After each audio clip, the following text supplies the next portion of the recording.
Okay, I guess everybody's here who's going to be here to see our presentation tonight. And so I wanted to welcome you all to our spring speaker series sponsored by Storm Surge.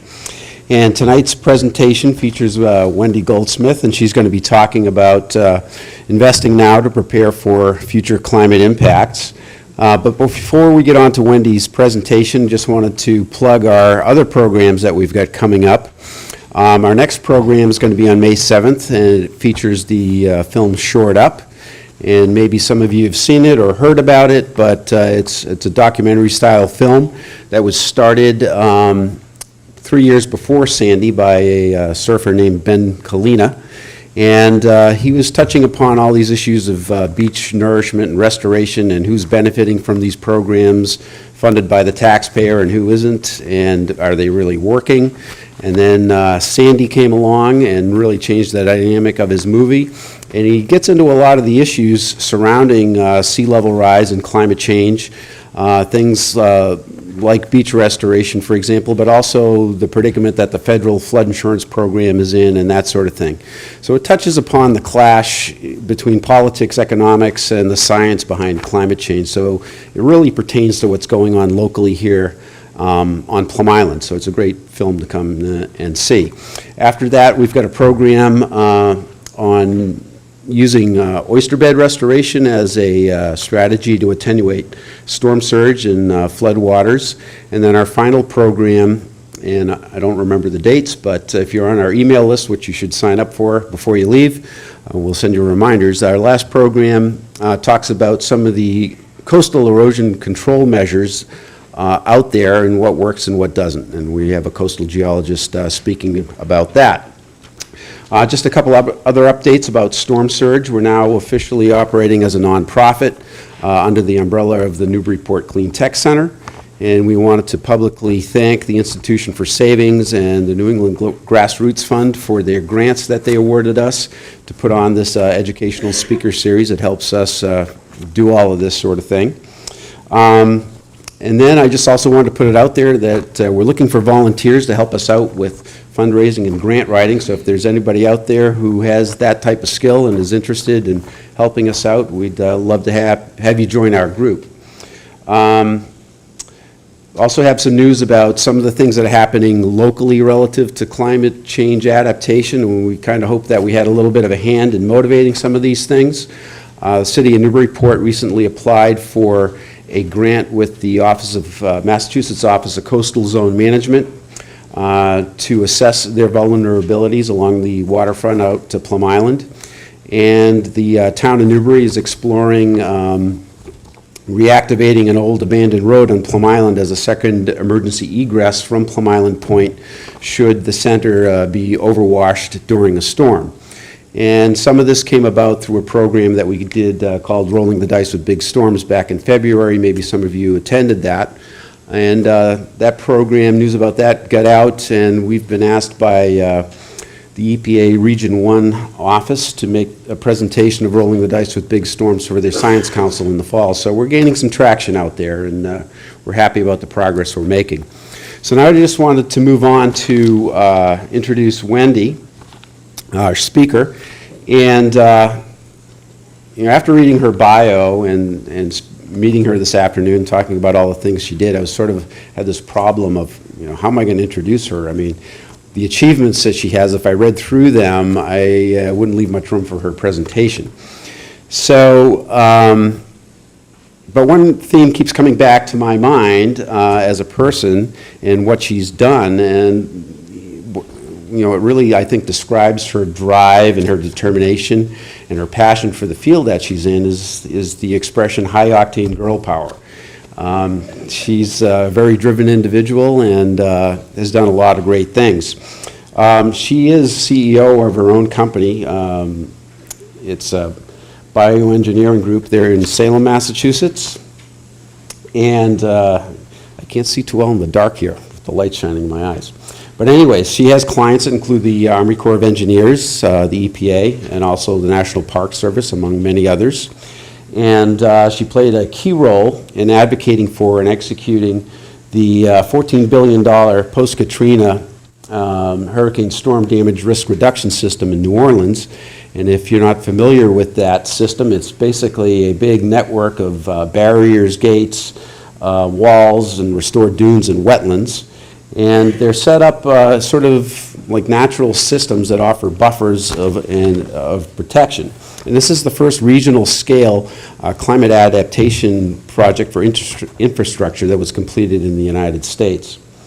Now, if you look at Wendy's childhood, and you can understand her passion for her work, right? Because she claims she really liked to play in the dirt and divert the flow of small streams when she was a young girl. And so she went on to study geology at Yale, and she apprenticed in Germany under Lothar Bestmann, who was a hydraulic engineer who was a foremost practitioner in employing bioengineering techniques and restoring shorelines and river environments. And she became aware of the fact that, to restore these landscapes, you don't necessarily have to compromise humanity at the expense of the environment and vice versa. You can do both at the same time if you just really figure it out. And Wendi believes in a collaborative team approach to running her business and executing her projects. And she's passionate about helping girls and women explore mathematics and science and technology and getting them involved in those fields. And I think she wholeheartedly believes that girls can do anything. And I think you'll agree that that's actually true. So I'd like to turn it over to Wendi.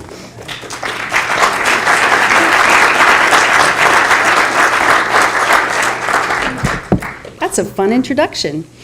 Well, let me launch into this talk because it's an amazing crowd of people who obviously have been listening to a lot of other speakers in what's a pretty impressive and imposing series. So I'm glad to be part of it, and I'm going to give you some very concrete examples of the real-world projects that have been going on. Some of them that my firm and I have been directly involved in, and others sort of lessons learned from a further afield. But it's all about taking an anticipatory stance to make sure the decisions we make today properly account for the future, and we spend our scarce resources wisely by factoring in all the different contingencies that should guide sound judgment now.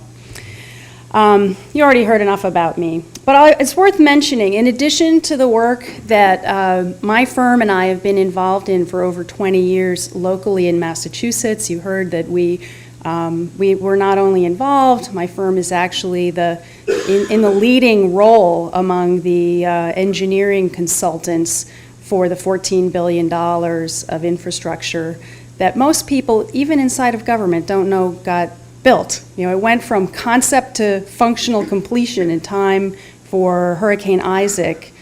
I'll tell you more about that. But anyway, in addition to all of this work locally, all of this work nationally, I've had the opportunity for about 8 years now to be involved in a NATO advanced research working group, figuring out how do you do infrastructure right to make sure you're preparing for climate impacts of the future, you're ready in the face of any kind of disaster, and that you're not making all these problems worse by the way you go about doing that. It turns out there's actually some real sweet spots there. So it's challenging, it requires some different approaches, but I'm here with a very positive message. So stay tuned. Sometimes I even get out in the field, and this is just proving. It's, been out there, been part of these mega projects. Someone was visiting the office just yesterday and said, "What's that, a picture of the Panama Canal?" I'm like, no, we should put up our Panama Canal pictures. Because they pulled us in to actually say, did we miss thinking about anything on this? I'm like, well, how did our team was like, what about this, this, and this? They're like, oh my God, we didn't think about that. And it led to a redesign of the Panama Canal project. So, turns out, in the world of extreme expertise out there on many subjects tied with the world of infrastructure, there's still a lot of questions that aren't being asked and answered along the way. And so it's really when you convene people who know the history of a site, who are being frugal taxpayers, and who want their families and their communities to be around for the long haul. It turns out that's the source of some of the best insight. And it's not, the most highly trained people necessarily, at least not alone, who wind up drawing together the sound solutions. So I'm not so sure I'm going to teach anybody things that are somehow, the expert advice from afar. I'm not even from far away in this crowd. But the outline is just making sure people, and this is a very well-trained group, I can tell already, you understand some climate change basics, thinking at different scales of time and space about the risks we should consider. And then not just having the woe is me risk story being told, but talking about how to mitigate risk and reduce your exposure. What are the things you can do about it? And how do you factor those ideas about risk and risk mitigation into your decision process? You have to do that by being open to many channels of thinking at the same time. So it's a complex process, and you have to do it with discipline. And ultimately, when you really start considering all that's at stake, I will tell you, in my humble opinion, you need to solve those problems at the regional scale. There's a very finite set of things you can do at very localized scales. You have to start thinking of how things add up cumulatively, how if you cover some things but there's a weak link in the chain, did you get anywhere? That's really what happened to Katrina. People are very good at building systems that aren't systems. They're a system in somebody's public agency report, but if they aren't executed and managed as a system, they're not going to work like a system, and people can be even more vulnerable because the system didn't function completely. So I hope when everybody leaves the room, they're out there comfortably able to discuss, debate, and advocate for climate-adapted and resilient design at any scale that's appropriate. Climate change is a new topic. It kind of boils down into two things. And this doesn't even have to get into the subject of who's causing what. But, climate change mitigation is all about worrying about carbon. That's what the state of Massachusetts has been focused on. That's what a lot of international policy has been focused on. In fact, and that's what a lot of argument focuses on. Climate change adaptation is really all about water. Climate change brings a lot of different types of adjustments and alterations in the pattern of things, but the most predictable ones of that is more water in fairly predictable, low-lying places. We can focus on how to be prepared for that. And really, the purpose of this presentation is focusing on the whole climate change adaptation issue, focusing on flooding and ways we can reduce our risk and plan better in the face of more water. I like to say Bioengineering Group has a front row seat on climate change. This is our office. We built a lovely little, first of all, we picked a spot that is in filled former tideland in Salem, Massachusetts. And we built this lovely little outdoor seating area, a little deck chair you can see in the lower left corner. And what you see in front of this office, this lovely expanse of water, is normally our street and our parking area. It happens to be under about 2 feet of salt water at this point in time. Little less than a year ago. And it actually happens pretty often, as regular as the tides. It's predictable. If the wind comes from the northeast, it's even worse. But it keeps it front of mind for us that these are things that happen, and you can't just assume. Further up the river, a leading international engineering firm completed a major flood study, and one of their assumptions is the high volume rain events happen when the tide is low. So our river hydraulic model is based on this assumption.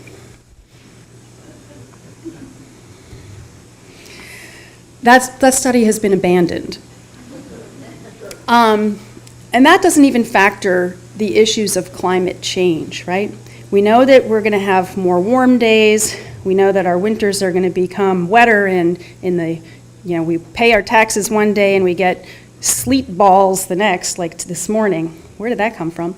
We're going to have more intense rains, especially wetter winter seasons, and sea level rise is not a new thing. We've had a steady relative sea level rise here in the New England coastline since geologic record began. But we also know that the extreme sea levels are going to be getting more and more common due to some ocean circulation and weather pattern and the size of wind fields that we saw during Superstorm Sandy. Those kinds of things cause these extreme high sea levels at greater frequency and intensity. And then the other thing people are starting to get a handle on is that it's not just about the water kind of coming in and going out like a bathtub.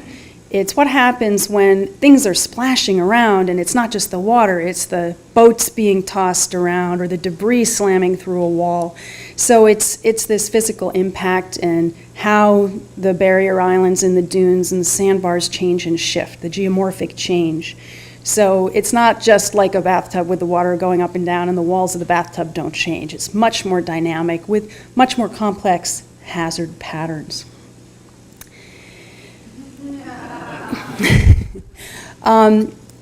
This is an interesting little example of, there's lies, damn lies, and statistics.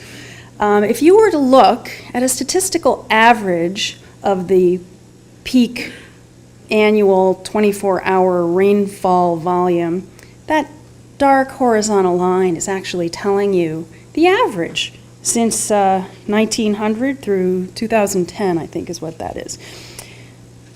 Does that line does that tell the right picture? It's if you designed your urban storm sewer network based on that, you wouldn't be capturing what happens when you need the darn pipes the most. How about if you used your standard engineering computer models that almost every firm of any size, we have it in our office, if you had the software that's loaded into those commercially available models, it turns out pretty much the data set that everybody's models have built into them runs through the mid-1980s. The software tool might be newer and the fancy user interface might have been updated, but the data wasn't.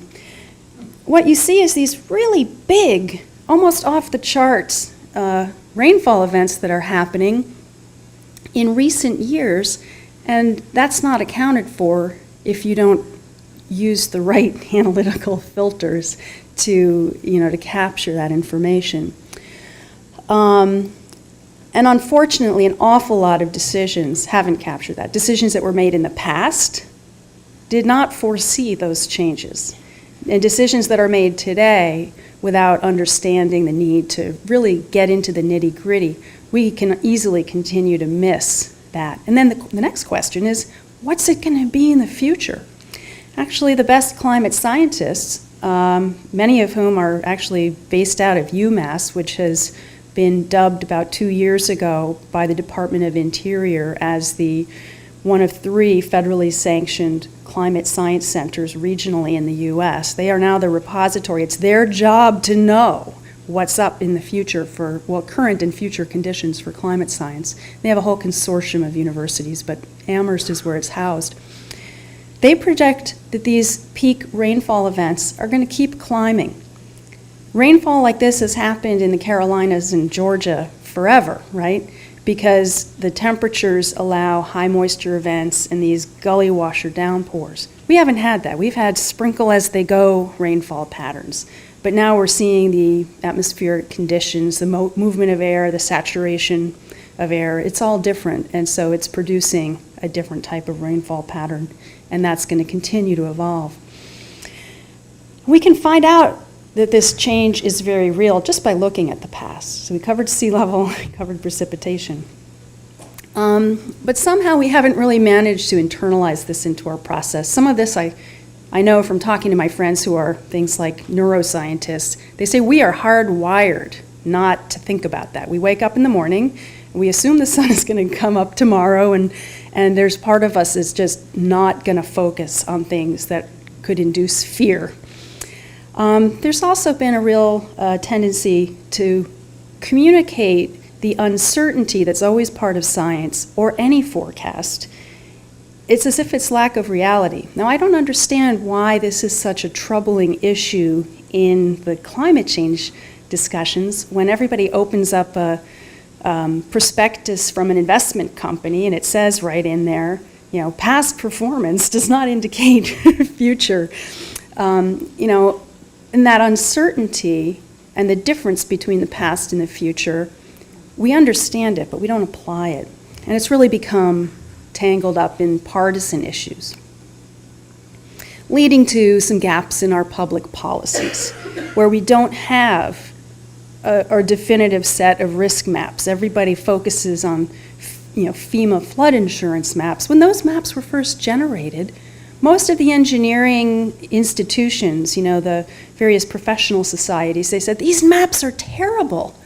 They're kind of rough estimates. It's better than not having something, but people are going to misuse them. They're going to become a trigger for worse decision making, because people won't use them for the single purpose they were intended for, which was to negotiate 1 year long insurance contracts. So we haven't had something to guide us, inform us, and advise us about long-term risks related to flooding or some other things. And then the way we've built and rebuilt and re-rebuilt our insurance programs also hasn't really focused on these long-term investments and sound fiscal policy. We're just starting to get a handle on what all the critical infrastructure elements are that keep our communities healthy and safe, but also competitive and economically viable. We've learned the hard way that reacting to disaster costs inordinately more than taking steps in advance to prevent or avoid or minimize the impacts. This can all be changed if we start by asking one question, which really hasn't been part of the discussion before, which is, are we handling considerations about the future? How are we communicating that there are different patterns in the future? How are we verifying whether what we're doing now holds up as well as it should against all the different possible scenarios? And when it comes to major public investments, it's all about conservatism and responsibility to ensure that what we're doing doesn't let something creep up on us. There's been a lot of policy about this region, recently, and one of the words, which is I think a really good and helpful word, but it's also a confusing one, is the word resilience. And generally, when it comes to infrastructure protection, this has been described as you see here. It's about recovery and absorbing and generally getting back online. I like to point out that really resilience involves not just bouncing back, but bouncing back in a way, from an ecological standpoint, resilience has always been defined as the thing that's always going to be, landing on its cat feet, ready for not only the next problem like that, but for the next range of other problems of different types. And so as many slogans as there are about how New York has recovered after Sandy, and even New Orleans has, it's not about how quickly you can bounce back. I think we need to start asking questions and answering questions about how we can bounce forward and make these massive investments of public resources and not just put things right back the way they were in a knee-jerk fashion, which is unfortunately what's been happening in most cases, but how we can really use this as a way to shift the discussion towards health and safety, risk-based decisions, and long-term strategies. One of the most confusing things about this word resilient is a lot of people start using the words robust and resilient as if they're interchangeable. They're not really, but sometimes they can be. So robust infrastructure would be a flood wall that is sturdy enough it's not going to be toppled over, it's tall enough it's not going to be overtopped and maybe become a liability, a bathtub wall keeping water on the wrong side. So robust infrastructure of that type could be measured in certain ways. Resilient infrastructure might be something that it isn't staunchly standing in the face of the storm, but meanwhile, when the waters recede, everything recovers and runs pretty well, and any minor adjustments could take care of a little bit of cleanup and accommodation. Meanwhile, for a community to have a robust strategy for handling disasters, that might even involve a combination of robust stuff and resilient stuff that together can handle anything in a rugged way. So it's a little bit of semantics, but there's some really important differences. So for example, a bigger wall sometimes is not only not the better solution, sometimes it can't work in the first place, and it can cause a whole cascading series of new problems. That's an important concept to understand. And ultimately, a little bit like the Hippocratic Oath, the top priority has to be reducing risk to life and to a lesser extent property, but doing so in a way that you're not repeating the cycle. You need to do it in a way that generally promotes resilience and sustainability at the system scale and in the long term. And this is exactly why it requires us to consider future conditions and the overall life cycle value. So this is why it goes back to engaging the public in understanding the risk, not by me sitting here saying, are you aware of all the risk? You have to say, well, did you consider what it means if the road between our community and the local hospital gets cut off? And I'd say, well, I don't know about that road or how vulnerable it is, so no, I hadn't considered that. So that's the way you need to engage the public, is to broaden and expand the understanding. Also, in many cases, we've created some of our problems with old ways of thinking. So the new, better solutions often require various forms of innovation in terms of technology or strategy or regulatory process or just kind of administrative procedure. But we all have to be able to do this quickly, which means the things you're doing in this community to have these discussions and get everyone informed is the best single thing you can do to prepare, to act quickly when you're under pressure. Because this is really the missing sequence, and it starts with convening people together, letting them know what they have at stake, and bringing people into that decision process on a truly engaged basis. Letting people understand what the vulnerabilities are, establishing the different criteria that will drive different decisions, looking at the ways, don't just get people frightened by understanding how bad it is, move quickly to understanding what can be done about that to mitigate the risk. And look at all the different scenarios, because there's not just one way to do it, there's always a number of ways, and you have to look at the trade-offs and the pros and the cons, both on a cost-benefit basis and in terms of all kinds of other community character, environmental pluses and minuses. There are so many things you have to consider. And in fact, it's so complicated, there's a whole science about how to make the decisions.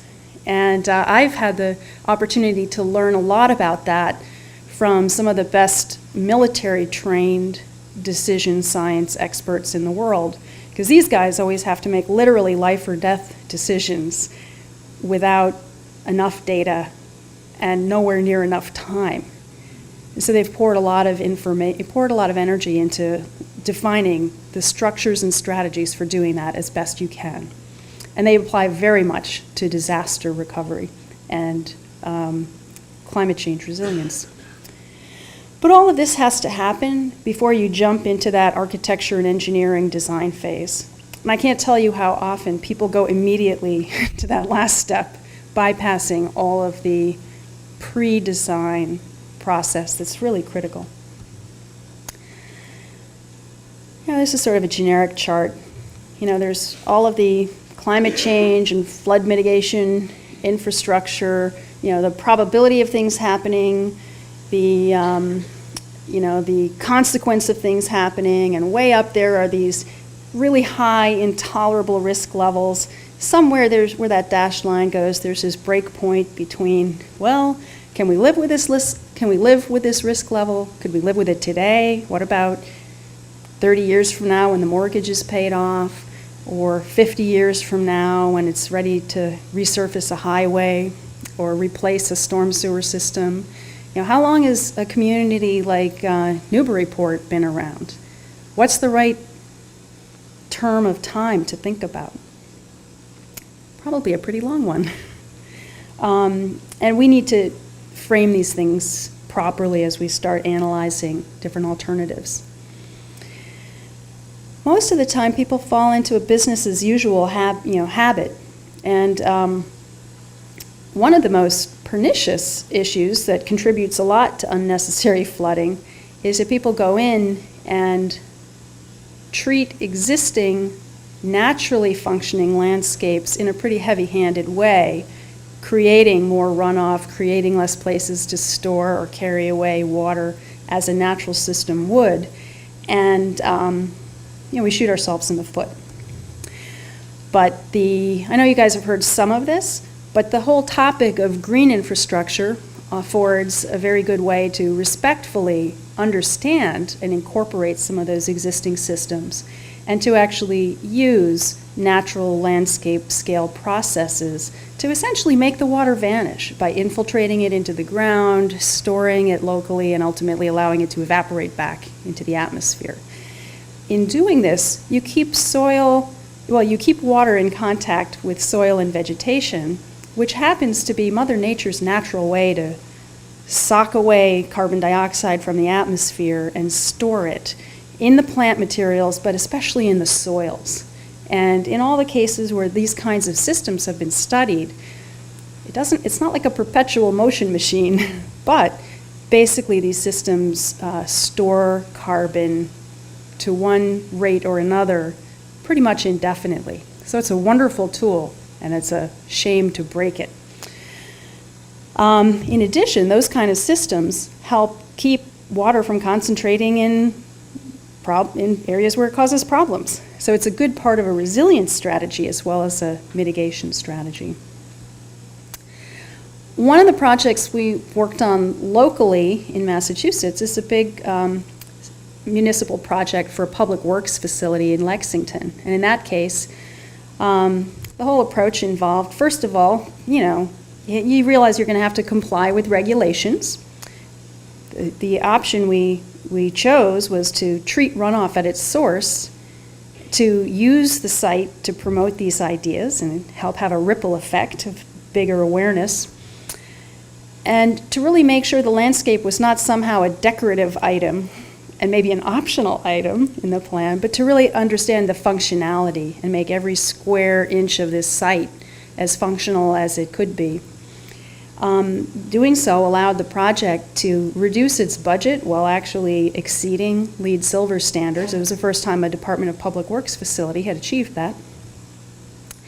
And it was all by using this natural systems approach, which actually allowed it allowed the whole site to go back to pre-colonial runoff rates, which is a pretty high bar. Happens to be the bar that the federal government has adopted over the last several years as well.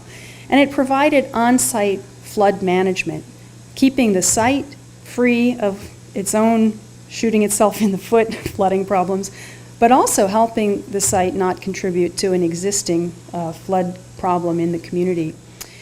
And these are all the different things that went into that, using every part of the site as part of the water management system. So the vegetated roof occurred on only about a quarter of the footprint of the building, shown in blue. And it was a bunch of lightweight, highly water-absorbing soils with basically alpine vegetation, picture sort of rock garden, something that was designed so that when you viewed it from the public meeting room that overlooks the little roof area, it's nice. It turned out to be habitat. We had all kinds of birds using it and even nesting there. It was a fun thing. Other parts of the roof were painted with a cool roof reflective coating to lighten the demand on energy for air conditioning. But it also just funneled the water into some cisterns. And these cisterns were actually designed to allow the street sweeping equipment to use that water. And it not only was it thrifty with the water, but what really excited the public works folks was it allowed the street sweepers to be filled in 4 minutes instead of like 40 minutes to tank up and go back out and do another round of street sweeping. So it allowed this kind of, you turned the valve and the thing went whoop and filled up full of water and out they went. Under a lot of the paved areas, we had gravel infiltration beds, and this wasn't really green infrastructure. There were these plastic arched chambers to provide orange infrastructure for stormwater handling. And then through many areas, especially the more visible and foot traffic oriented front-facing part of the site, there were a bunch of rain gardens and bio basins put to take runoff from the streets and the other portion of the rooftop and handle it that way. We also work with porous asphalt with a gravel bed underneath it. Here's the conventionally paved driving lane in the parking lot. You can see the water, is shiny on the surface. Then the water just starts to run off the slight crowned surface into the porous asphalt parking bays, and it just drops away. And in fact, I could take my water bottle and pour it in, and that all drops away. On the backside, partly as a habitat buffer, it was a larger scale created wetland as well. So these were all the different pieces of the site that were used as part of the water management system. And it allowed the entire peak, today's climate and future forecast climate, 24-hour, 100-year probability storm event to be captured on site. So there's a sustainable design that's part of a climate adaptation and resilience strategy right there. And I'll point out, everything we did here saved money compared to the conventional infrastructure solutions. And I think the site looked pretty cool, and the community's really gotten excited about it too. It's won all kinds of awards. You can take that away from the building and site scale size of stuff and take it out into communities with green street treatments. It's easy to do it when you're building new stuff, but we're working all over the place, including in Cambridge right now, on a bunch of best management practices, retrofits in existing communities, not so different from this one, where we're adding some of these stormwater infiltration and biological treatment systems in the middle of developed neighborhoods, some of which are hundreds of years old. We generate some sketches and talk with the community to get their input on which way they want it. Here's an example of something that creates a little bit of traffic calming and safer pedestrian access as well. We've also done work in major highway corridors. So this isn't just something you do in the lightweight corners of the world. This is a serious, most heavily trafficked truck route in the eastern corridor on I-95 in North New Jersey. And this was a whole case where back over, I guess about 12 years ago, we did the original design for this, and it turns out it was the only part of the local highway system that drained properly when Sandy came in. People are now saying, this is the model we have to use for rebuilding. So green infrastructure is something that can be very cost effective. So take away the idea that all of this stuff is costing extra or costing more. This is going about the usual project work that any community has to do, but doing it in a way that is smarter, anticipating future conditions, and better poised to react well under a range of scenarios. And in addition to doing this stuff that manages stormwater, there's a whole array, and I'll illustrate some of them before I'm done, of how you can provide management of water and energy in the coastal landscape. You're not just storing rainwater, you're buffering storm surge and wave impact and river corridor dynamics. But especially when you use all these things together, you end up with a system that can withstand a whole variety of risks.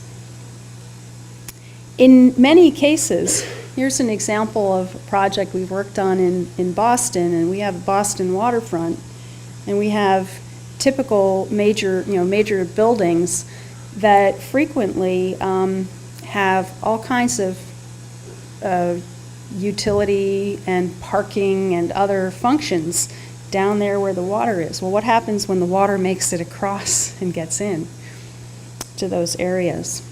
People are starting to look at that more and more. So let's imagine that a building like this one was planned well, so the floor elevation and the type of power system and everything was figured out. So let's say a given piece of property is all squared away because we made sure to factor in everything when it was built. Next question is, well, what about the power supply that services this? Is the power going to stay running? Turns out this happens to be a wonderful example of having a very high degree of ability to generate its own power locally because of the solar panels. I have a hunch, however, that because of the local utility regulations, that it's probably not allowed to have the right switches in place to service itself. So in other words, if the grid goes down, these solar panels on the roof are not functioning. This happens to be an area where disaster-resilient microgrid solutions require a little bit of a regulatory adjustment so that you can switch it over just as if you plugged in a generator, an emergency generator. So all it takes is special switchgear to allow your rooftop solar to become an emergency generator. But usually the utility blocks you from doing it because then you might go off the grid. So how about your water supply and your sewers? What does that look like? When Sandy impacted New York and New Jersey, those systems were at the front lines of vulnerability. What's up with the local wastewater conveyance and wastewater treatment facilities? Are they in the right place? How vulnerable are they? How about those first responders with hospitals, firefighters, and so on? Let's say everyone weathers the storm. What are the commuting routes? There are still places in Sandy-impacted areas where people have, multiple hour commutes because the system still hasn't rebounded. And then what happens when a community, and this was almost universal on the Jersey Shore, schools and roads and other things that were community assets, they were so impacted, these self-insured communities said, oh my God, we don't have the money to just rebuild. We need to post a new bond to get, to do this. And the bonding community is looking at all these municipal bonding proposals saying, we're not going to give you new money. We're wondering how the heck you're going to pay off your existing bond because your tax base just tanked. So, this is raising some big shockwaves in the public finance community. But this can all be addressed by changing the frame on which we plan and design. And I think, as I've been trying to indicate, that needs to take place on a more regional scale. You can't just look inside the line that, if you're designing on a set of drawings, somebody does the first survey work, like, okay, this is the site, okay, get to work working on that site. That is not how you solve these issues. But project by project is how you get it done, by thinking on a regional, complex, linked basis, looking at how what you do on a given project with a given budget can have a more resilient impact on everything around it within the system. So the City of London is often held up. Well, you could talk about the Dutch all day. There are lots of great examples. I'm a quarter Dutch. I'm very proud of that. I'm a quarter Dutch engineer, no less. But a lot of people point out that the geography and the history of the Netherlands is so different, it might not be a really even comparison. Let's think about London. The Thames River barrier was something that actually was the thought leader who campaigned to get folks to think about doing something that big, that kind of engineering feat, that kind of move to change the future of the City of London. That arose after the floods of 1953. And it took decades before that got off the ground. But they built it in the 70s, it became operational by 1982. It gets used to manage flooding that's generated both by rainfall and tidal activity and storm surges. And it's already absolutely paid off for the initial investment in benefiting London and the surrounding communities, especially the whole London Tube subway system. But people also started noticing, anecdotally, they seem to be using it more and more often in the 90s. And in fact, here's what it looks like. I don't know if anyone's seen it. I happen to think it looks sort of cool. It's a sort of whimsical style of architecture. It's definitely this very built system. And these semicircle shaped barriers lie flat on the ground, and then they rotate and they block the water. And those big yellow painted mechanical arms are the mechanical driving force for that.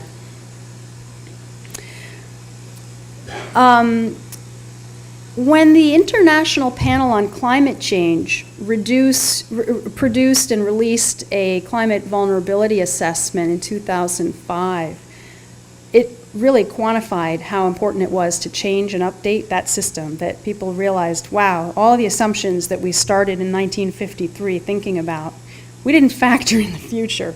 So let's jump on this and figure out that we need to consider some different scenarios in the future. And so they jumped on it really fast. They took those IPCC recommendations of future modeling, and they redesigned the barrier, and they actually put this in place. However, turns out that IPCC report wasn't even intended to be a cookbook for engineering infrastructure. It was intended to be a catalyst to start political discussions and policy development.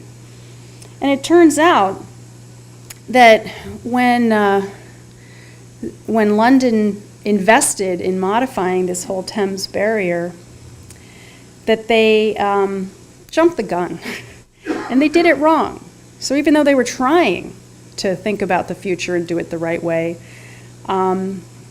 they kind of blew it, and they see it that way now. And by 2007, people were voicing the concerns that for political reasons, the IPCC had understated. They took the lowest common denominator of projections, and it didn't take that long before people said, no, the projections need to be increased. And so now that newly upgraded Thames barrier has to be completely replaced by 2075. So they're still in good shape for quite a while if you're thinking long term. But this is an illustration that you need the right information, that's fit for purpose data and analysis, and the right process to engage and kick the tires as people plan those investments. Oh, sorry, I went backwards. So Copenhagen, this is an interesting place. I'd like to point out in 1998, the city commissioned a major risk assessment for their subway system. They just said, various things had gone wrong in subway systems around the world, and they're like, we're going to make sure we're all set, because we are very transit-oriented, and we're going to have this subway system we can rely on no matter what. So in 1998, they did this state-of-the-art thing, and it was only looking at things that would lead to tunnel collapse. It didn't even look at tunnel flooding, and it didn't consider some of the climate-related risks that other places, including London, had already started asking questions about. So this leads you to the question, who defined what that study was supposed to be? That's always an interesting question. Anytime some money gets budgeted and a contract is awarded somewhere, somebody provides the scope for all of that. I like to point out that the scoping itself should be a more collective and engaged process. Otherwise, it could be a really precise case of tunnel vision. Are we seeing some patterns here? Now, in this case, they did a climate vulnerability assessment in 2003, and at that point, they thought 2.2 meters above current sea level would be the right kind of event to look at, and they hosted this 2009 climate change conference with international delegates, and Copenhagen was, they were leaning very forward on all of this, and they were looking very, very closely at all of these sea level rise related issues. And the very next year, this crazy rainstorm happened, and they had 6 feet of rainwater filling up their tunnels. So they had totally missed that one as well. I won't show you, but you could find them on YouTube, the dramatic video footage of the Copenhagen 2010 rainfall events are kind of thrilling to watch. It's always funny when you see water getting to places it shouldn't be. Now, I happen to think the city of Copenhagen has many resemblances to Newburyport and vicinity. Also, if you look at this plan, this shows, all the blue shows a lot of Copenhagen underwater, but that sort of semicircle with all the little points facing to the lower right corner, those are all the old fortifications. The central city of Copenhagen is all a fortified, medieval city at its core. And it had a moat around it. So these are the little, what do you call it in a fort where you have a pointy thing you shoot people out of? And well, it was they didn't stick up. They just kind of pointed out so you could shoot in every direction and get them first. A bastion, that sounds right. Yes, thank you.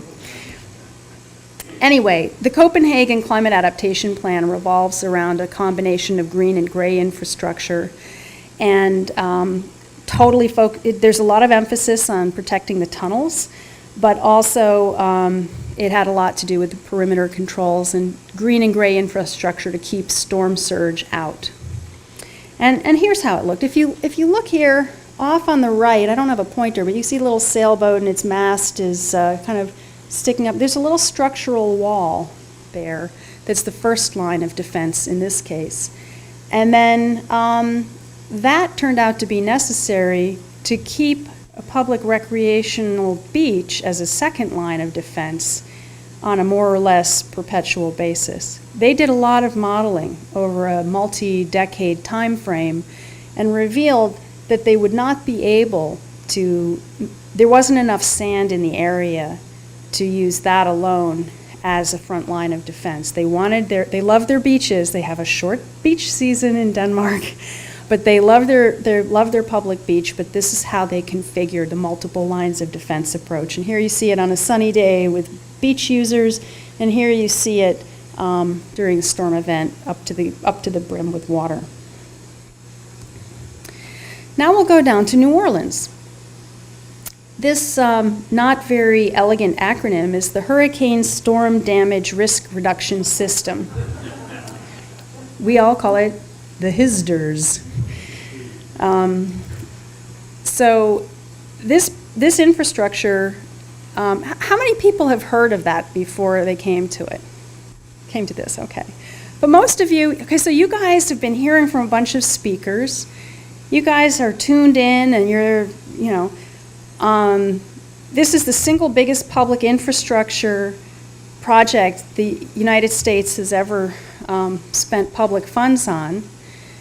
You couldn't turn on the television for the several years after Katrina hit without seeing all of this news story.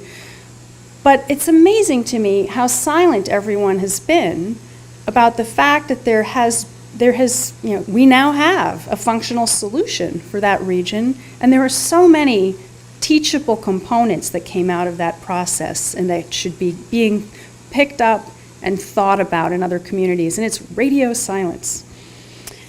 The conceptual planning of this system didn't get kicked off until 2007. Katrina hit in August 2005, and it really took a year of just plugging the holes in the levees, helping the people, thinking about, really assessing the problem, getting contracts in place, and then a large number of science and engineering and planning teams were brought in and given various pieces of responsibility tied to this overall $14 billion infrastructure program. But the planning of what that program should be started in early 2011, and Congress said it needs to be functionally complete by 2011, otherwise it isn't worth doing, because no one's going to come back and reinvest unless they know date certain something will be there. The most astonishing thing is we all pulled it off. And we were so focused on doing the job that we didn't talk about it with anybody. One of the things we did from an environmental regulatory standpoint, people said this is going to be impossible. We can't even get the NEPA work done, the National Environmental Protection Act compliance. Doing those studies alone would take 5 years, let alone have the darn thing built in 4. But we actually negotiated a special set of agreements with the White House Council on Environmental Quality, and we rewrote how to do it for this project. That alone is a teachable lesson and a template for other projects. It's really good this all happened, because when Hurricane Isaac approached on a very similar track in 2012, that got a little news. CNN, Soledad O'Brien was out there on this wall going, the waves are really big, but everyone here is calm. I guess it's okay. And that was the news event. It's been estimated that the whole $14 billion system avoided close to $40 billion of damages in that one storm alone. It's also furthermore been modeled on a rigorous basis that the way it was built didn't just push the floodwaters someplace else. It was built to prevent the development of a storm surge. We're not going to watch the video. So there was a whole lot of stuff built. Here's all the rebar, skeleton, and huge cubic feet of concrete being poured. It's actually the first time in the U.S. that any kind of climate adaptation and resilience infrastructure system had actually been built, let alone on a regional basis. And a lot of people say, oh, the Dutch know how to do it. And here in New Orleans, what got done was just this 100-year risk reduction event. This is actually about the same size and scale of physical stature as the Dutch North Sea defenses. It's actually consisting of the world's largest storm surge barrier, and the height and the structural integrity is, inch for inch the same as the Dutch. It literally, it goes as far as we know how to engineer these structures, and as anyone knows how to engineer these structures. They just don't have storms that are as big. Therefore, they used to say they had a 10,000-year level of risk reduction. After they looked at how we factored in the future, they recalculated their risk level, and they're like, we thought we were at 10,000-year level of protection. We now realize it's more like 1,000. So the way we approached the planning and analysis of this system led to a new global standard for risk and resilience analysis. Maps like this might be familiar. The bluer it is, the deeper the water, up to 20 feet of flooding in certain areas. So this is like Pontchartrain, the Mississippi River, New Orleans, Lower Ninth Ward. You don't have to know what's where. If it's colorful, it's wet. The challenge is when you get the lucky, you can't call it lucky. Although it was very lucky that money was given to do something to reduce the exposure of this or any community, and to do it all at once so it could all be planned and executed as a system. That part was lucky. It's tragic that it took a disaster of the scale of Katrina to make that happen. But when you get funds like that, it's really clear you only have one chance to get it right. Problem is, we fail to realize that any time you get funds, even if they're humbler amounts, that's still the only chance you're likely to get to think about it in the right way. But I mentioned earlier, the decision analysis process, the transparency and engagement of the public, that's the part that differentiates business as usual from a truly informed systemic approach. In Louisiana, there's a whole series of risks, each of which is bracketed by many uncertainty factors. Sea level rise. Turns out their sea level rise isn't quite as high as we have in New England because the way the currents flow. Land subsidence, we have a pretty high rate of land subsidence here in New England. But the Mississippi River Delta is sinking under its own weight much faster than that. So their land subsidence makes them have they have the highest relative sea level rise rates in North America and one of the highest rates in the world. They were looking in the future at increased rainfall intensity. They already had pretty intense rainfall, so they weren't going to have the same. It was going to get worse. Not as extreme as it's getting worse here, so that's a wake-up call. The future storm models suggested, especially with increased wind field size, that there could be increased storm surge height. Katrina revealed that if you had certain infrastructure built, like for instance, once water gets around or over or otherwise behind a flood wall, and then it can't drain out at the natural pace, we could call that a hybrid failure. Another example of a hybrid failure is an earthquake causing a tsunami, causing a nuclear meltdown. So the hybrid failure is when a tragic earthquake and flood event turns into a nuclear disaster as well.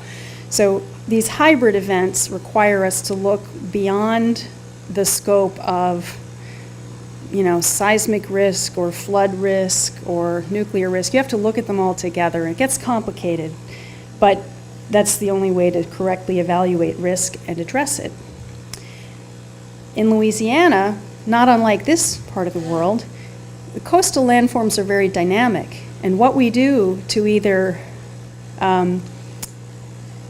maintain and steward those processes and possibly enhance and work with them in a beneficial way, or what happens when we do things that interrupt or contradict those natural processes. Suddenly we can often find ourselves either doing that without knowing we've done it, or we're doing it in the pursuit of solving a problem, but we can end up with a ricochet of new problems instead.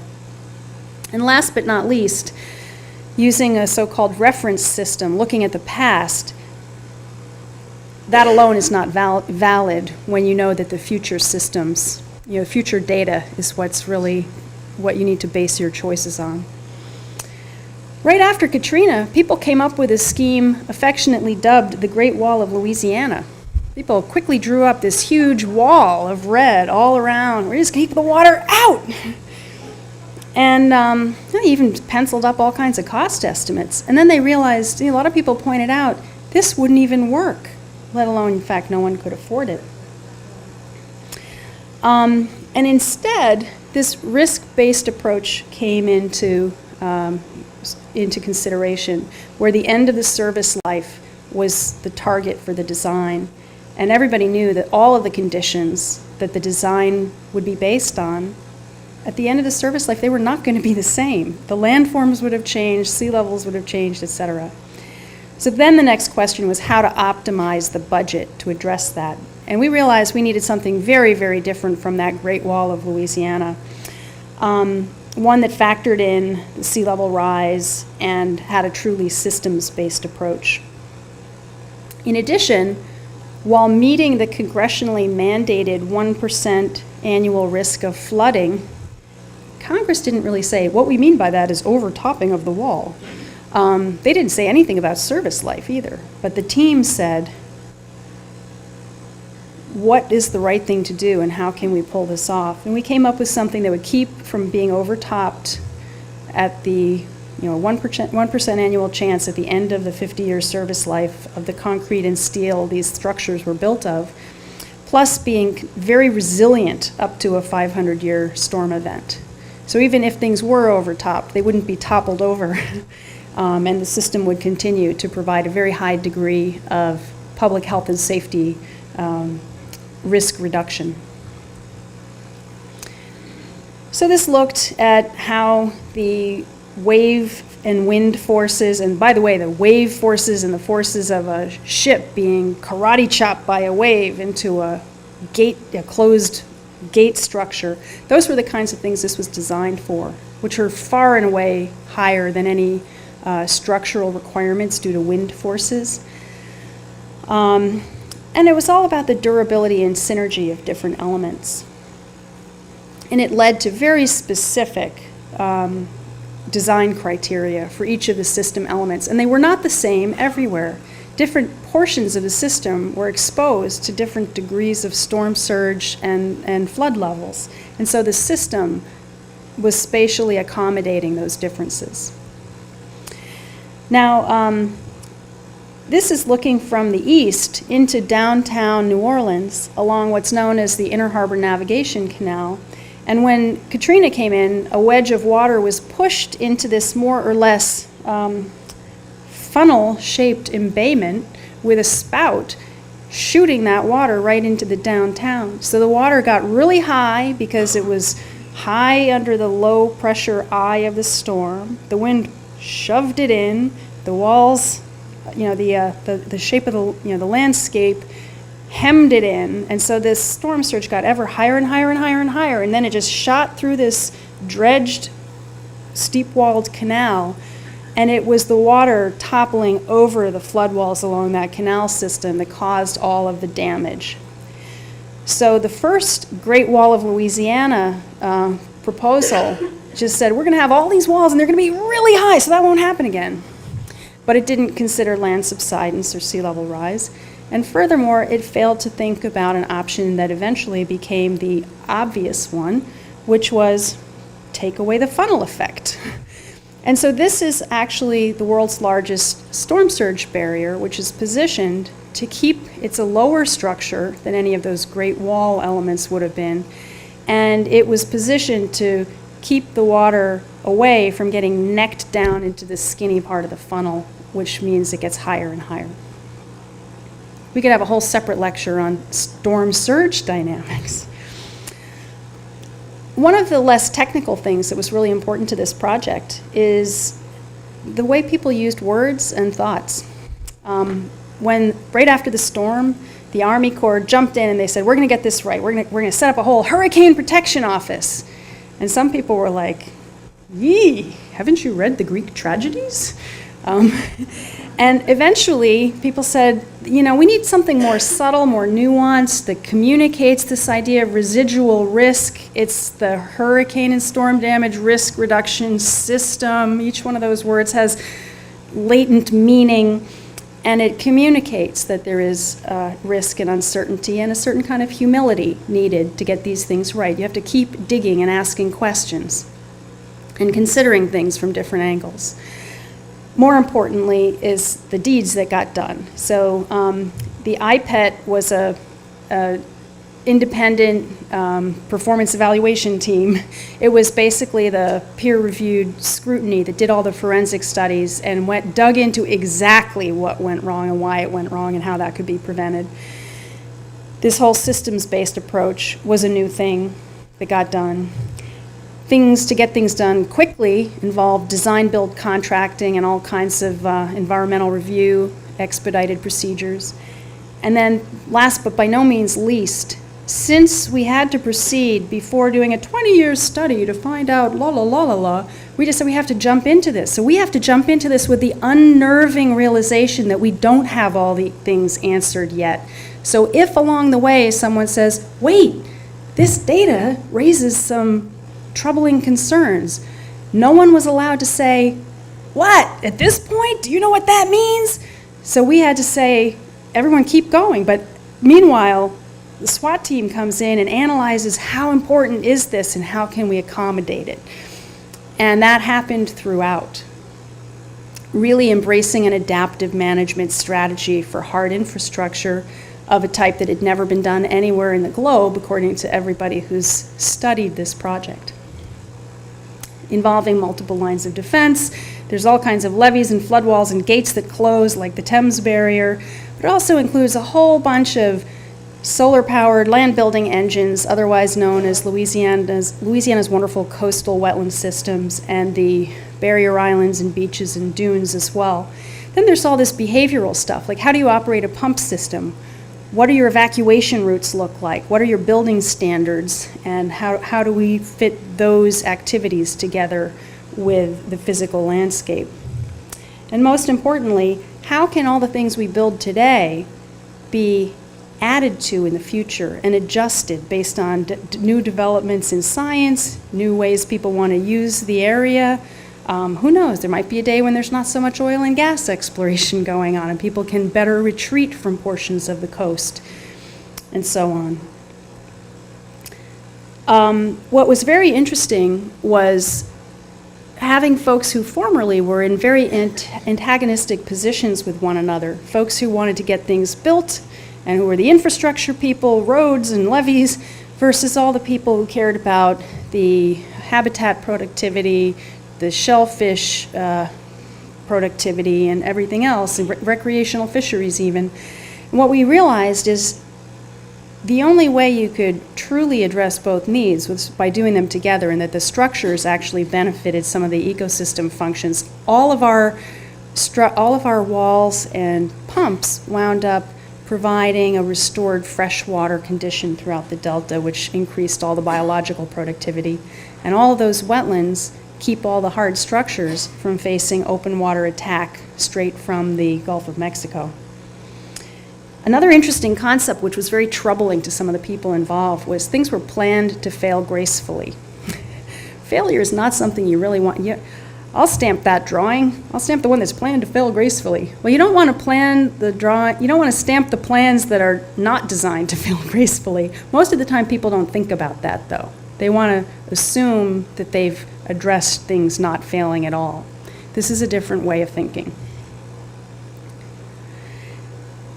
And because of all the transparency, probably the biggest value is there's a huge amount of early public engagement, which led to ongoing public trust. That was also a very serious problem right after the storm. I can tell you it's a lot better now. It's a very different level. There was a lot that came out of this. The rest of this is just sort of a picture, a couple little picture album. World's largest pump station, world's largest open water storm surge barrier. This happens to be the piece of it that runs through a wetland area, not really open water. Lots and lots of awards. Lots of ways to communicate and collaborate. Huge amounts of ways to accelerate how you collect data in the field, how you do testing using new protocols to speed it up and make it more efficient, how you address what's going on below the ground, water sneaking in places you don't want it, as well as planning for what the water's doing above the ground, how to address stability in what was regularly called the worst soils on the planet. One of the local geotechnical guys said, it's muck on magma. You know, there's really nothing solid no matter how deep you go. And everything settles. Literally, it's loosely consolidated delta sediments that collapse under their own weight as they dewater. So the front line of defense really involved barrier island restoration. And there were two different kinds. Some was just dredging sandy sediments and belching it out in semi-engineered patterns to create these vast new platforms for beach and dune and marsh restoration. And here you see all of the dredge pipelines in operation, pieces of equipment scooping up, bulldozers shoving the sediment around to achieve the proper elevations. Various forms of marsh and dune grass plantings, which develop quickly. Again, they're gathering the sun's energy and building these, land-forming, root-stabilized, living landforms. In some cases, we used a boosted version of the dune system with geotextile, sort of a burrito-like geotube. Grand Isle Beach was really heavily hit. In fact, this area has a certain resemblance, I would say, to Plum Island. And in this case, a complex configuration of geotubes was deployed on an emergency basis. There was a different plan for what to do at Grand Isle, and Hurricane Ike hit, and we were called on just to come out and engineer a solution and get it built really fast. So here's this central geotube, and sand was hydraulically pumped in, and this was tethered in place with these special little units kind of holding it in position and filter fabric, but the whole thing was backfilled with sand. The surge barrier itself had a foundation over 100 feet deep and involved a lot of high-tech materials. The levees were huge, and the roadways to get access to them were their own monumental infrastructure exercise, but serves as a lasting evacuation network. We had to use a whole lot of pilings because 150 feet long is the legal limit of how long a piece of steel can be carried on a truck running on a federal highway. So we had to use more than we would have liked to if they could have been only 200 feet long, because these were long, long foundation pilings supporting all these walls. There were lots and lots of gate structures being used to close off the openings that were necessary for navigation and for ecological water circulation purposes. And some of these gate structures were very complex, involving multiple openings designed for all kinds of shipping traffic. And even the construction processes themselves required elaborate materials and techniques. And then highways and railroads and pipelines and everything else that crisscrossed these structures required accommodation as well. Just to give you a sense of things, there had been a closed gate. The gate off to the left was the originally sized gate. It went up to about 10 feet above sea level. The new gate, which was built on a slightly different alignment so that they could both be functional even while the new one was being constructed, you get a sense of the scale. That one was actually the highest gate structure because for various reasons it was the highest exposure and the highest consequence gate. And that was up above 30 feet above sea level. So a very, over 20 feet increase in height, just to give you a sense of, in some spots, how much higher the system was. But it's not about height. It's about system that made it work. And here's the West Closure Complex, the big pump station off on the western flank of New Orleans, and some of the gate structures and pump elements. Now, one of the interesting ideas we came up with was that for a small incremental additional cost to the footings and wall slabs here, that we could actually allow wind turbines to be bolted onto these huge flood walls. And that one way to pay for the ongoing inspection and maintenance and eventual replacement would be allowing them to do multiple duty and to have, to actually lease these facilities out for a wind developer to invest in the equipment and sell the power. But that this would also be a way to improve the power supply during disasters. So although this was not incorporated into the design at the moment, it has been picked up now that the rights of way have been transferred over to ownership by the state. So this integrated renewable energy program is being retrofitted into the system. Not the most elegant way to do it, but still a big paradigm shift in how infrastructure is planned. Last but not least, this whole system just got certified by FEMA in February of this year, which brings everybody's insurance rates down. Well, you don't actually require flood insurance within the risk-reduced zone of this system. And by all analysis and accounts, there aren't going to be any surprises, like a new increase in rates because there's going to be a remapping. Like, we already did the remapping for the next 100 years, and we designed and built the system that takes care of that. So that's a good example of preemptive loss avoidance and planning today to invest for the future.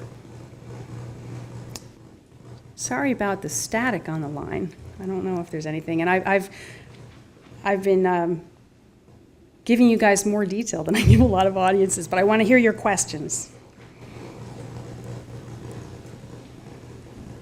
If the water does go over the wall, what measures were put in place to allow it to come out? Well, there are 87 pump stations.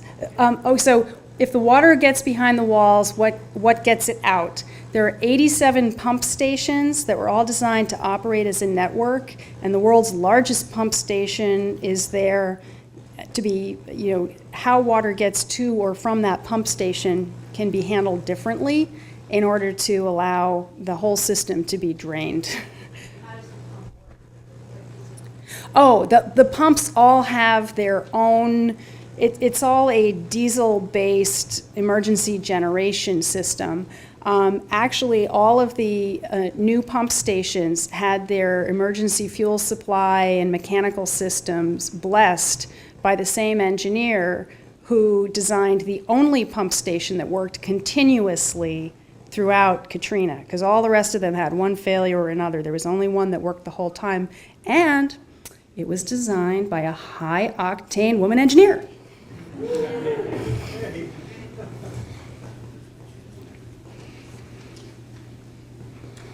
I could probably think of about 100 questions, but I won't do that.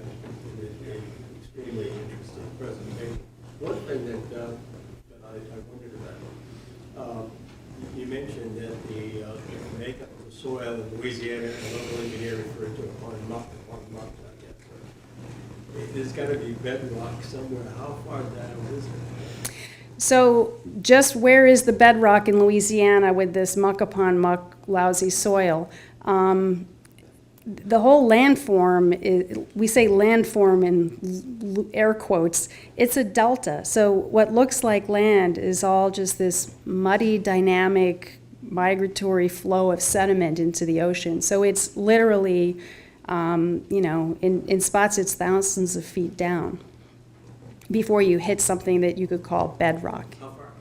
Thousands. It depends. Yeah, it's these were all these 200-foot, 175 to 200-foot pilings, depending on which structures you're looking at. They did not perch on bedrock. They were all designed so that the friction is what held them stable. And in fact, we had to account for how the subsiding, self-compressing sediments would have down drag on them because the friction works both ways. Why do you think, in your opinion, there isn't more information about the system in New Orleans and in the country in general? Because, I was just down there for Mardi Gras, and there's friends who live down there, and they don't know a lot about the system. Yeah, so why, in my opinion, is there such radio silence about the existence of this system? Even if you're down in New Orleans for Mardi Gras, the people down there don't know about it. And why aren't people talking about it? Well, I think the reason that people in New Orleans don't talk about it is because we have not yet learned the language. It sounds too scary if you dwell on it. If you don't bring up the subject, maybe people won't think about it because no one has a large enough baseline knowledge of the sort this community is building through a series like this. So I think that's part of the problem. The other problem is the folks who had the deepest knowledge about all of this really was the Army Corps of Engineers, but they got cast early on as the bad guys. Not really fairly, I have to say, but there are a couple things that they acknowledge at this point they needed to have done differently, and I think they've taken corrective action, but it leaves them feeling a little, so I hear you've stopped beating your wife. How do they tell this story? And then the rest of us, seriously, we were all so busy. We were in the trenches. We weren't out there marketing. However, on the table, two of the publications that are out there, and as to my knowledge, they're the only two publications that have been jointly written by Army Corps personnel and some of the private sector firms involved. They're out there, and it sort of tells the comprehensive public-private story. And the Army Corps finally said, look, we can keep writing these little articles together, but the Army Corps can't write their own story. There's no mechanism for us to do that. So they said, Wendi, why don't you write a book? And we'll feed you all the information you want, and we'll make sure we'll make sure that you have access to it. So anyway, that book will be out about a year from now. The title of the book is Climate Resilient Infrastructure, Lessons Learned After Katrina. And Springer is the publisher. And the book, I'm the primary author, but I see it more as an exercise in facilitation, because there's contributions, interviews and anecdotes. It's not a cookbook on how to do it. It's really a lessons learned, like what's the so what here that people need to know and take and translate to their own community situations. The design build process, how is that coordinated? Generally, how the design work is done on a major project like that, and then, which takes years, and then it's implemented. How was that conceived? So how was the design build process coordinated? Usually, especially the bigger the infrastructure is, the more people take many, many years just to get the design done, let alone the other stuff. This is true. So I'll tell you an interesting story. For the kickoff meeting of this process, several of us met with a contingent from the Army Corps, and they had a Gantt chart, a time and task breakout chart that basically would have covered every piece of the real estate on the wall here, covered with posters and photos. And it was like, well, if we mobilize 80% of the drilling equipment to collect geotechnical samples from everything here, it's going to take us 3 years just to follow our standard specs to collect the data we need.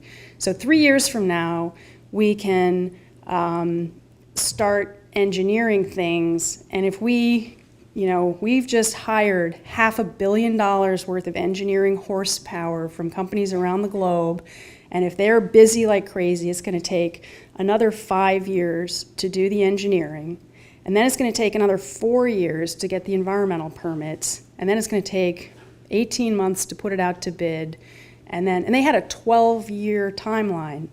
And some of us were like, well, what about the part that Congress said has to be done in the summer of 2011 before hurricane season hits? How's that going to go? And they're like, well, there's no way.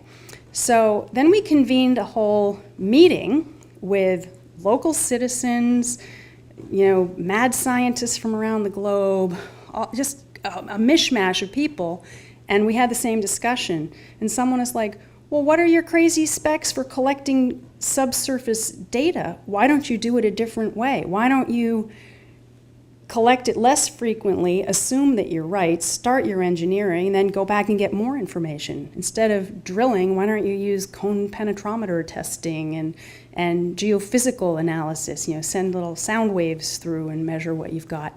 And so they're like, I guess we could, but we'd have to get permission. So we came up with some ways to do all of that, at which point everyone's like, well, but there's no way.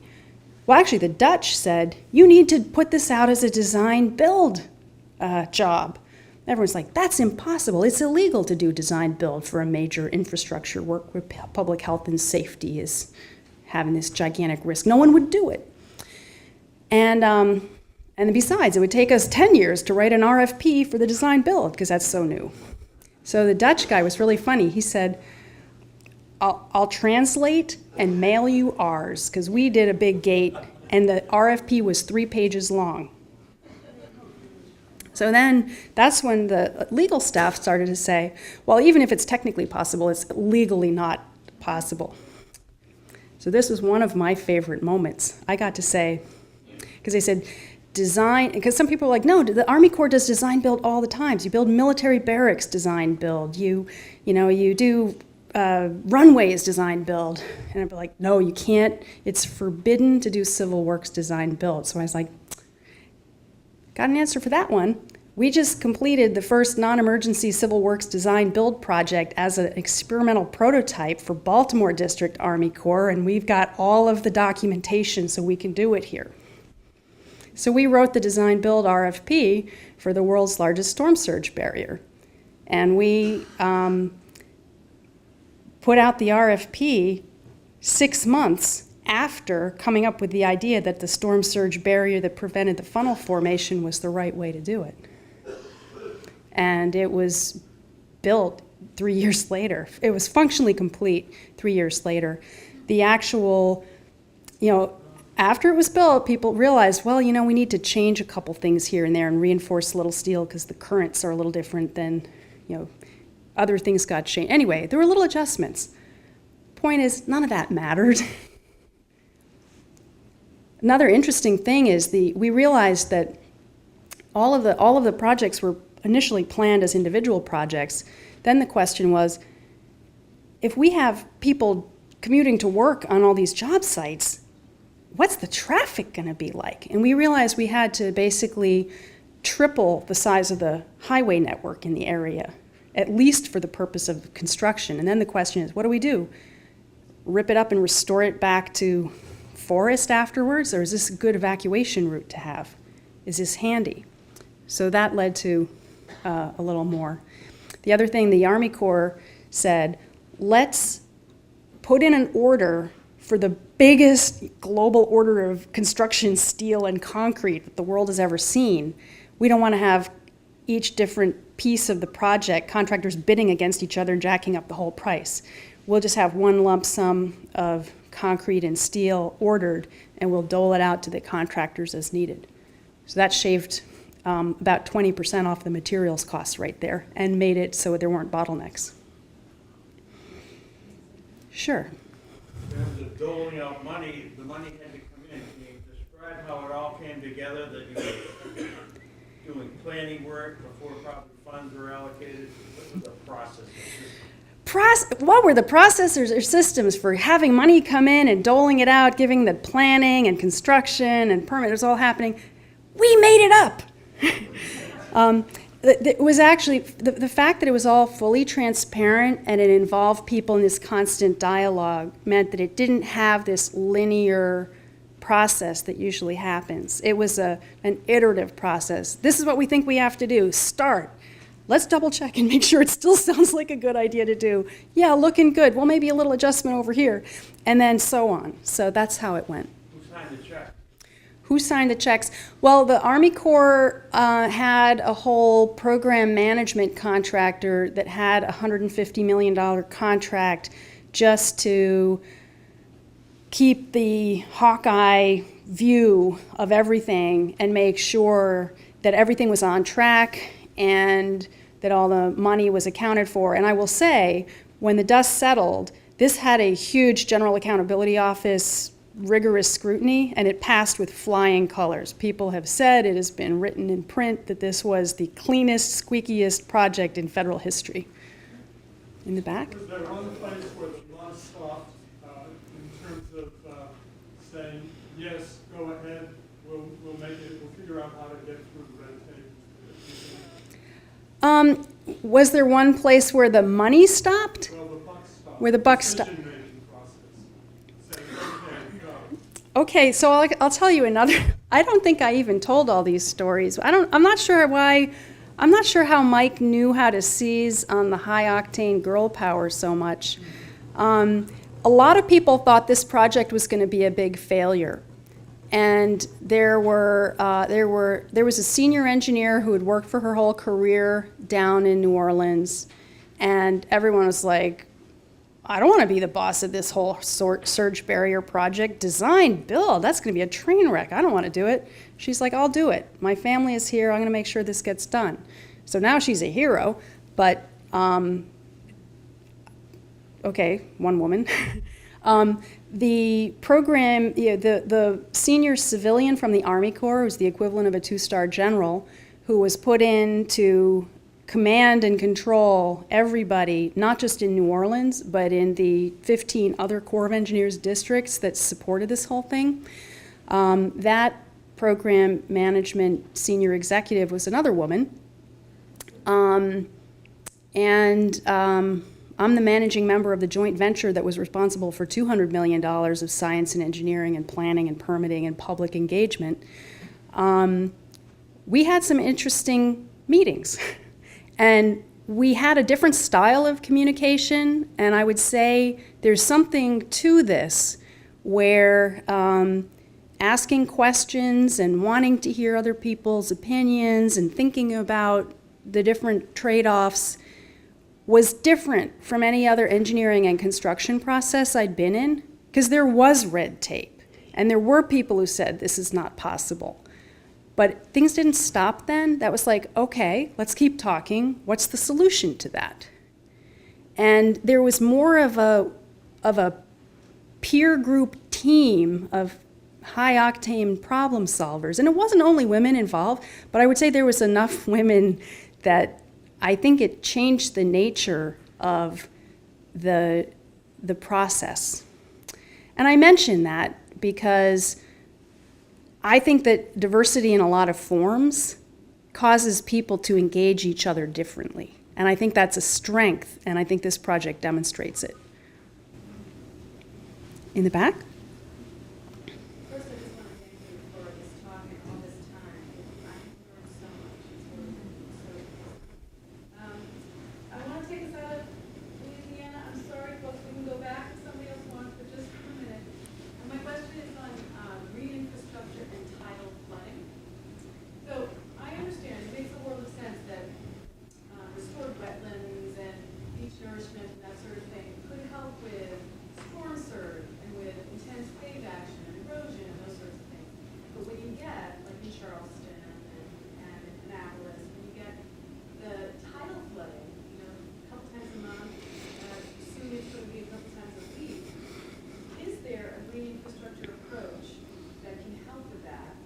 Are we talking more about the kind of starker defensive measures like seawalls, like accommodation and retreat? You're sitting in the back of the room where I think your voice is projected well. Could everyone hear her question? Because I think you are. Okay, the question is green infrastructure versus hard infrastructure. All of these low-lying coastal wetlands that are getting increasingly inundated, not only in this region, but especially places like Annapolis. The Mid-Atlantic has a bad case of localized subsidence. Can you do it all with just green infrastructure, or is this where you need walls and gates? Here's my opinion, just generalized. You can't keep the highest water levels out without a gate. A wetland can slow and reduce and temper the force and the height of a storm surge, but it actually takes literally miles of wetland. A place like Louisiana has miles of wetland that can have a meaningful dampening impact. We don't have wetlands of that scale in most parts of this country, or this region.